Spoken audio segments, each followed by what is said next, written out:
গান্ধীগ্রামের হাতিপাড়ায় বন দফতরের রাজ্য বন একাডেমি প্রাঙ্গণে বন রেঞ্জারদের মধ্যে মোটর সাইকেল বিতরণ করেন বনমন্ত্রী অনিমেষ দেববর্মা। তিনি বলেন, প্রাথমিকভাবে 58টি রেঞ্জার্স অফিসের জন্য নতুন 58টি মোটর সাইকেল তুলে দেওয়া হয়।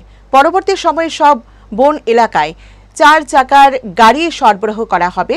এর জন্য উদ্যোগ নেওয়া হয়েছে। তিনি বলেন, বন এলাকায় অপরাধমূলক কাজকর্ম মোকাবেলায় ও বনজ সম্পদ রক্ষায় এক ব্যাটালিয়ন টিএসআর মোতায়েন করা হবে।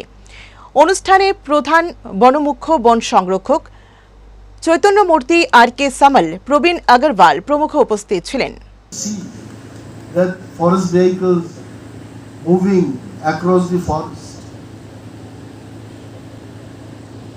কিছু বলবো না, বনকে রক্ষা করতে হবে, তবে আমরা নিজেকে রক্ষা করতে পারবো, পরিবেশকে রক্ষা করতে পারবো।